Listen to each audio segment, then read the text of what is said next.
Hello friends, आप सभी का स्वागत है आज की क्लास में।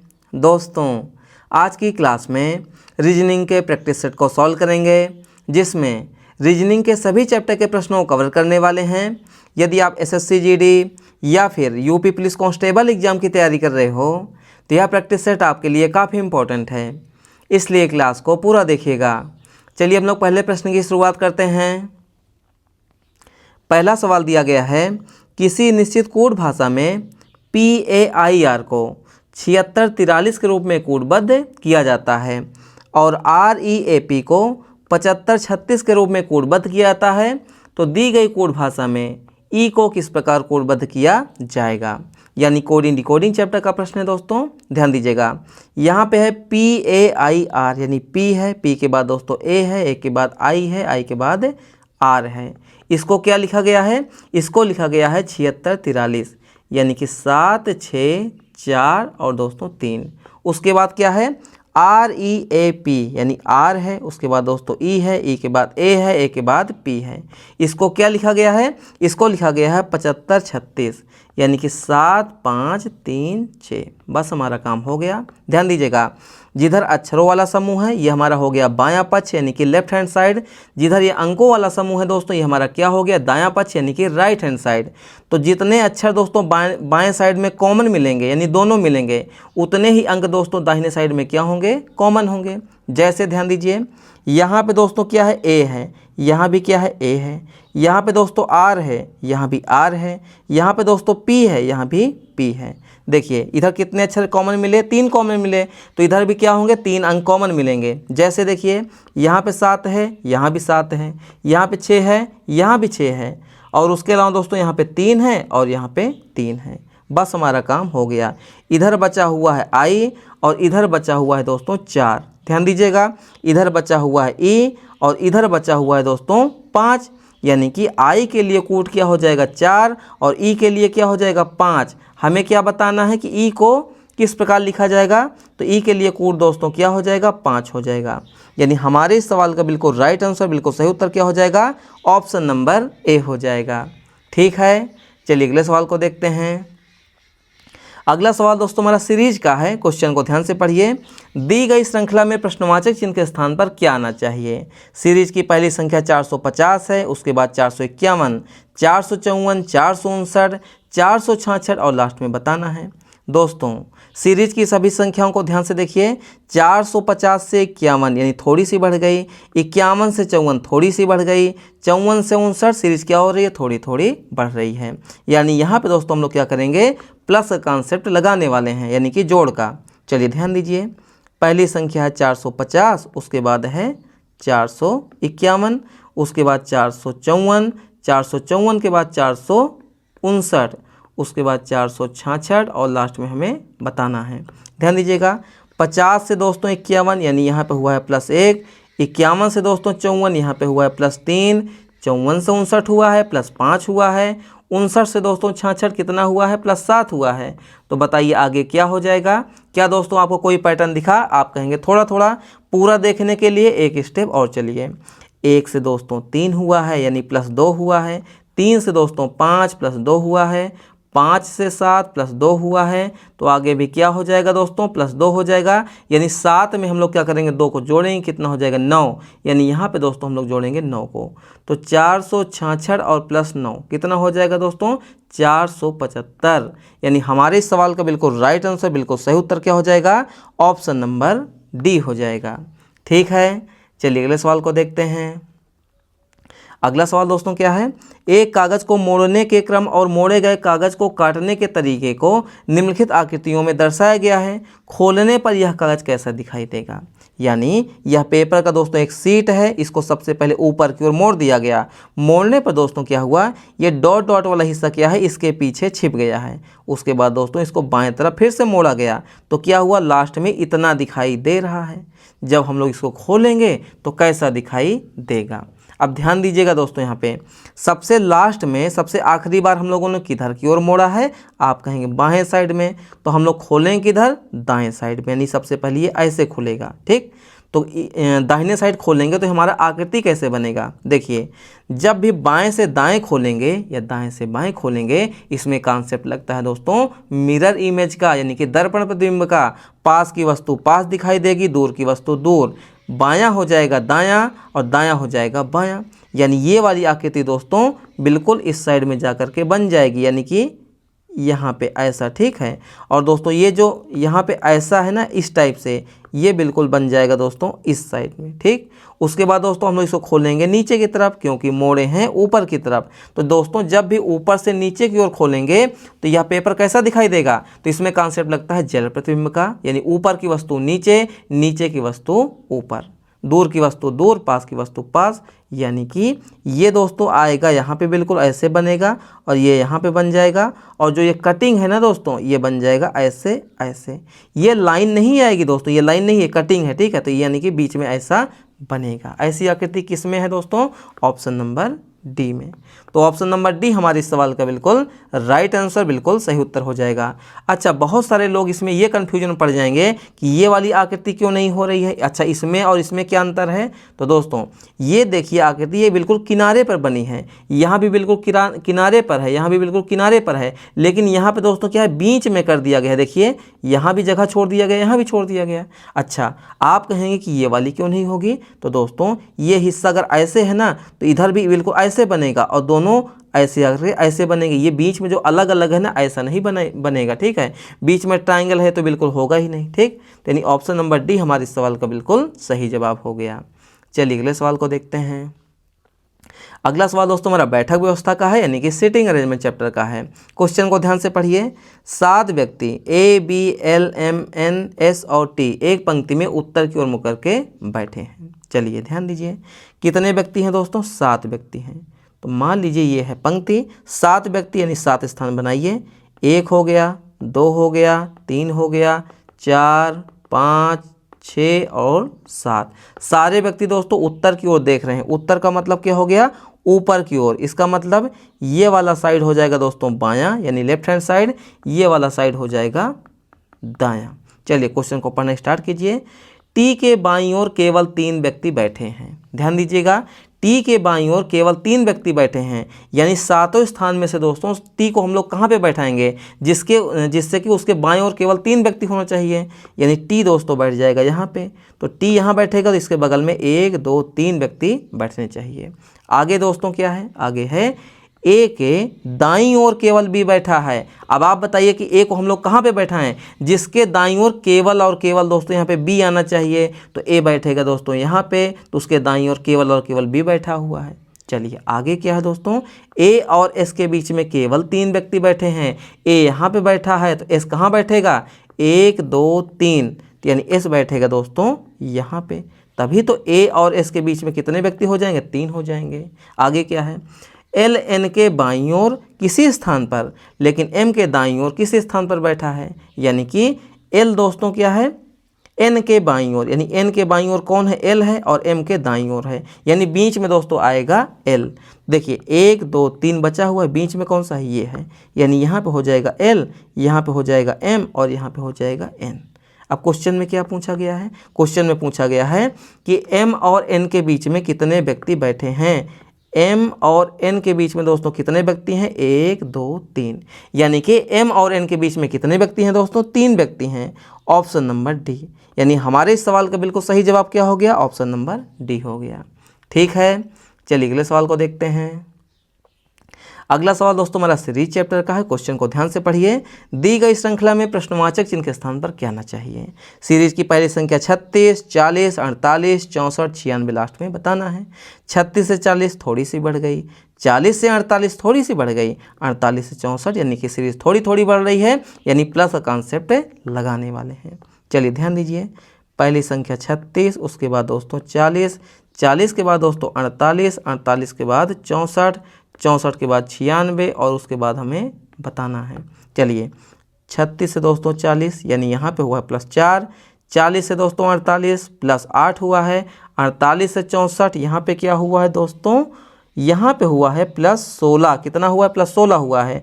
64 से दोस्तों 96, तो 96 में से 64 घटाइए कितना हो जाएगा, यहाँ पे हो जाएगा 32, यानी यहाँ पे हुआ है +32। तो बताइए आगे क्या हो जाएगा। क्या दोस्तों आपको यहाँ पे कोई पैटर्न दिखा। आप कहेंगे थोड़ा थोड़ा, पूरा देखने के लिए एक स्टेप और चलिए। 4 से दोस्तों 8 यानी दुगना हुआ है। 8 से दोस्तों 16 दुगना हुआ है। 16 से दोस्तों 32 दुगना हुआ है। तो आगे भी क्या हो जाएगा, 32 का दुगना, यानी 32 गुणे 2 कितना हो जाएगा दोस्तों, ये हो जाएगा 64। यानी यहाँ पे हम लोग जोड़ेंगे 64 को। तो 96 + 64 कितना हो जाएगा, 6 4 10 के 0 हासिल 1 हो जाएगा। 9 6 15 1 16 के 6 हासिल 1, 160 हमारे सवाल का बिल्कुल सही जवाब हो जाएगा, जो कि ऑप्शन नंबर ए में है। तो ऑप्शन नंबर ए हमारे सवाल का बिल्कुल सही जवाब हो गया। ठीक है, चलिए अगले सवाल को देखते हैं।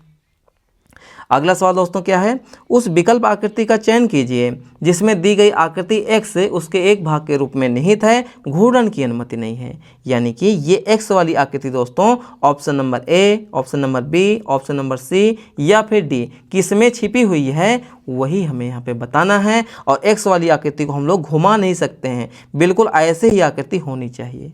तो क्या दोस्तों पहले वाले में आपको कहीं दिख रही है, आप कहीं यहाँ तो बिल्कुल नहीं दिख रही है। क्या सी वाले में आपको दिख रही है, क्या नहीं दिख रही है। क्या आपको बी वाले में दिख रही है, आप कहेंगे दिख रही है। देखिए ये दोस्तों वर्ग जैसा बना है और यहाँ पे दोस्तों ट्रायंगल है। ये दोस्तों वर्ग जैसा बना है और दोस्तों ये क्या है, ट्रायंगल है। यानी ऑप्शन नंबर बी हमारे सवाल का बिल्कुल सही जवाब हो गया। ये आकृति दोस्तों ये यहाँ पे छिपी हुई है, देख लीजिए। तो ऑप्शन नंबर कौन सा, ऑप्शन नंबर बी हमारी सवाल का बिल्कुल सही जवाब हो गया। चलिए अगले सवाल को देखते हैं। अगला सवाल दोस्तों क्या है, यदि भाग और गुणा को परस्पर बदल दिया जाए तथा प्लस और माइनस को परस्पर बदल दिया जाए तो निम्नलिखित समीकरण में प्रश्नवाचक चिन्ह के स्थान पर क्या आएगा। चलिए ध्यान दीजिए, यहाँ पे है भाग, भाग की जगह पे हमें लेना है दोस्तों गुणा का साइन और गुणा की जगह पे भाग का साइन लेना है, और प्लस की जगह पे माइनस का साइन, माइनस की जगह पे प्लस का साइन। चलिए बदलिए, माइनस है प्लस हो जाएगा, भाग है गुणा हो जाएगा, प्लस है माइनस हो जाएगा, गुणा है भाग हो जाएगा। चलिए हमारा समीकरण क्या बन जाएगा, 45 + 2 × 8 माइनस 2 भागे 2। चलिए इसको हल कीजिए।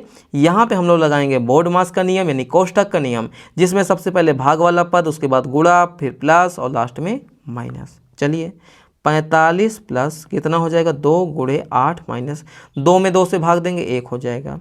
45 प्लस 8 दूनी कितना हो जाएगा, 16 हो जाएगा माइनस 1। 45 और 16 कितना हो जाएगा, 6 5 11 के 1 हासिल 1 हो जाएगा। 4 1 5 1 4 1 5 1 6, 61 माइनस 1 बराबर कितना हो जाएगा, 60। यानी हमारे इस सवाल का बिल्कुल राइट आंसर, बिल्कुल सही उत्तर क्या हो जाएगा, ऑप्शन नंबर सी हो जाएगा। ठीक है, चलिए अगले सवाल को देखते हैं। अगला सवाल दोस्तों क्या है, उस अक्षर संयोजन का चयन कीजिए जिसे दी गई श्रृंखला के रिक्त स्थानों में क्रमिक रूप से रखने पर श्रृंखला तार्किक रूप से पूर्ण हो जाएगी। ऐसे सवालों को दोस्तों हम लोग कैसे सॉल्व करेंगे, खाली स्थान सहित यहाँ पे हम लोग नंबरिंग करेंगे यानी गिनती करेंगे। कर लीजिए, 1 2 3 4 5 6 7 8 9 10 11 12 13 14 15 16 17 18 19 20। यानी कि यहाँ पे खाली स्थान सहित कितने अक्षर हैं, यहाँ पे हो जाएंगे टोटल 20। 20 को दोस्तों दो भागों में तोड़िए जिसके बीच में अंतर बहुत कम हो, जैसे कि 4 × 5। यानी कि 4 4 के दोस्तों हम लोग कितने ग्रुप बनाएंगे, 5 बनाएंगे। आप कहेंगे 5 × 4 भी तो हो सकता है, हाँ हो सकता है, लेकिन पहले छोटा ग्रुप बनाएंगे, अगर बन गया तो ठीक है, नहीं फिर 5 5 के 4 पेयर भी हम लोग बना सकते हैं। 20 × 1 10 × 2 ऐसे हमें गुणनखंड नहीं लेने हैं। ठीक है, तो 4 × 5 यानी 4 4 अक्षरों के 5 समूह। चलिए ध्यान दीजिए, 1 2 3 4 यहाँ पे कितना हो गया, एक ग्रुप बन गया। 1 2 3 4 यहाँ पे हो गया एक ग्रुप। ठीक, 1 2 3 4 एक ग्रुप ये बन गया, 1 2 3 4 ये हो गया। बस हमारा काम हो गया। देखिए एक ग्रुप 2 हो गया, 3 हो गया, 4 हो गया, 5 हो गया। यहाँ पे खाली स्थान है, यहाँ पे T है, यहाँ पे R है, यहाँ पे P है, यहाँ पे N है, यानी लगातार है दोस्तों। T से दोस्तों यहाँ पे R, R से दोस्तों P, P से दोस्तों N। T आता है 20 पर, R आता है 18 पर, -2 हुआ है। R 18 पर, P 16 पर, -2 हुआ है। P 16 पर, N 14 पर, -2 हुआ है। यानी कि यहाँ पे दोस्तों कौन सी ऐसी संख्या हो जिसमें घटाने पर दोस्तों कितना होना चाहिए, 20 आना चाहिए, क्योंकि -2 की सीरीज चल रही है। तो बताइए किस संख्या में हम लोग -2 करेंगे 20 आ जाए, आप कहेंगे 22। तो 22वें नंबर पे कौन आएगा, V आएगा, यानी कि V होगा। पहले वाले स्थान पर कौन होगा, V होगा। यहाँ पे T है, गलत हो गया। यहाँ पे दोस्तों टी है, गलत हो गया, 2 ऑप्शन हमारे एलिमिनेट हो गए। चलिए आगे देखिए, यहाँ पे वाई है, ठीक है, यहाँ पे खाली स्थान है, ठीक है, यहाँ पे यू है, यहाँ पे एस है, यहाँ पे क्यू है, लगातार है, यानी कि यू से दोस्तों एस, एस से दोस्तों क्यू, -2 यू आता है 21 पर, एस आता है 19 पर, -2 हुआ है, एस आता है 19 पर, क्यू आता है 17 पर, -2 हुआ है। तो खाली स्थान पर दोस्तों ऐसी कौन सी संख्या है जिसमें -2 करने पर आ जाएगा 21? तो आप कहेंगे 23। 23वें नंबर पे कौन आता है? डब्ल्यू आता है, यानी वी डब्ल्यू यहाँ पे एक्स है, गलत हो गया। तो बचा कौन सा? ऑप्शन नंबर बी, यानी हमारे इस सवाल का बिल्कुल राइट आंसर, बिल्कुल सही उत्तर क्या हो जाएगा? ऑप्शन नंबर बी हो जाएगा। यहाँ पे दोस्तों हो क्या रहा है कि सभी लेटर में, सभी अक्षरों में दोस्तों -2 किया गया है। यहाँ भी आप देख सकते हैं, जैसे देखिए यहाँ पे अगर देखा जाए तीसरे वाले पे, यहाँ पे यू है, यहाँ पे एस है, -2 हुआ है, फिर यहाँ भी -2 कर देंगे, कितना हो जाएगा दोस्तों? क्यों हो जाएगा। फिर यहाँ पे -2 किया गया है, 15 हो गया है, फिर यहाँ -2 कर दिया गया है, 13 हो गया है। सभी लेटर में दोस्तों -2 किया गया है।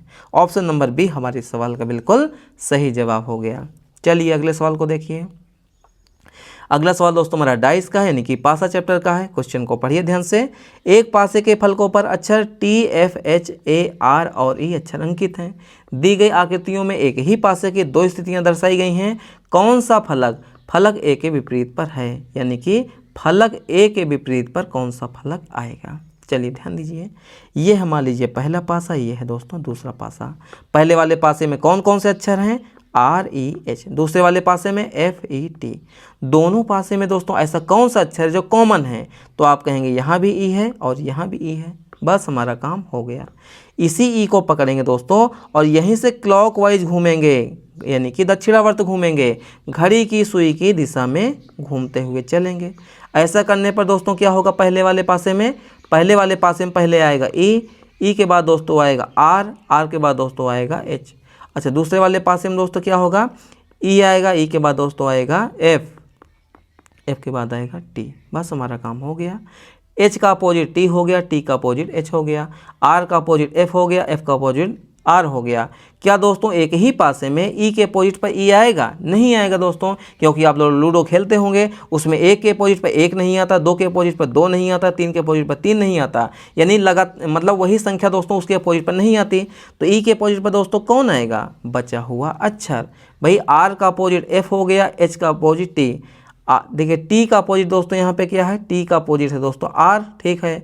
एच का अपोजिट, एक सेकंड, नहीं, हाँ, टी का अपोजिट दोस्तों एच है, टी का अपोजिट एच है, आर का अपोजिट दोस्तों यहाँ पे कौन है? एफ है। बचे कौन से दोस्तों? ए और ई। कौन है दोस्तों? ए और ई। यहाँ पे ई है तो ई का अपोजिट ए हो जाएगा। ए का अपोजिट दोस्तों ई हो गया, ई का अपोजिट ए हो गया। क्वेश्चन में क्या बताना है कि ए के अपोजिट पे बताइए, तो ए के अपोजिट पे दोस्तों हो जाएगा ई। ऑप्शन नंबर बी हमारे इस सवाल का बिल्कुल राइट आंसर, बिल्कुल सही उत्तर हो जाएगा। ठीक है, चलिए अगले सवाल को देखते हैं। अगला सवाल दोस्तों हमारा न्याय निगमन का है, यानी सिलॉक्स चैप्टर का है। क्वेश्चन को ध्यान से पढ़िए। पहला कथन है सभी स्प्राउट दालें हैं। दूसरा कथन है कुछ दालें रामन हैं। तीसरा है कुछ रामन पास्ता हैं। यानी इन तीनों कथनों का दोस्तों सबसे पहले हम लोग बनाएंगे वेन डायग्राम, यानी वेन आरेख। चलिए बनाइए। सभी स्प्राउट दालें हैं, तो मान लीजिए दोस्तों ये हो गया स्प्राउट, ठीक। सभी स्प्राउट क्या हैं? दालें हैं, तो ये हो जाएगा दोस्तों दालें। क्या हो गया दोस्तों? यहाँ पे दालें हो गया। आगे क्या है? कुछ दालें रामन हैं, तो कुछ दालें दोस्तों क्या हो जाएंगी? ये हो जाएंगे दोस्तों रामन। और उसके बाद क्या? कुछ रामन पास्ता हैं, कुछ रामन पास्ता है, ये हो गया पास्ता। चलिए निष्कर्ष देखिए। कुछ पास्ता स्प्राउट हैं, हमें किसमें रिश्ता बताना है दोस्तों? हमें बताना है पास्ता और स्प्राउट में। स्प्राउट कहाँ पे है? ग्रीन वाला। पास्ता कहाँ पे? येलो वाला। क्या दोस्तों पास्ता और यहाँ पे स्प्राउट का वेन डायग्राम थोड़ा सा भी टच हुआ है, जुड़ा हुआ है? आप कहेंगे नहीं, दोनों अलग अलग है। जब अलग अलग है दोस्तों, पहला निष्कर्ष हमारा क्या हो जाएगा? गलत हो जाएगा। दूसरा क्या है? कुछ रामन स्प्राउट हैं। रामन कहाँ पे है? ये ब्लू वाला। स्प्राउट कहाँ पे है? ग्रीन वाला। क्या स्प्राउट और रामन का वेन डायग्राम थोड़ा सा भी टच है? आप कहेंगे नहीं, दोनों अलग अलग है। जब अलग अलग है दोस्तों, तो ये हमारा निष्कर्ष क्या हो जाएगा? गलत हो जाएगा। तो हमारे इस सवाल का बिल्कुल राइट आंसर, बिल्कुल सही उत्तर क्या हो जाएगा? Option number D. ना तो निष्कर्ष 1 और ना ही निष्कर्ष 2 यहाँ पे अनुसरण करता है।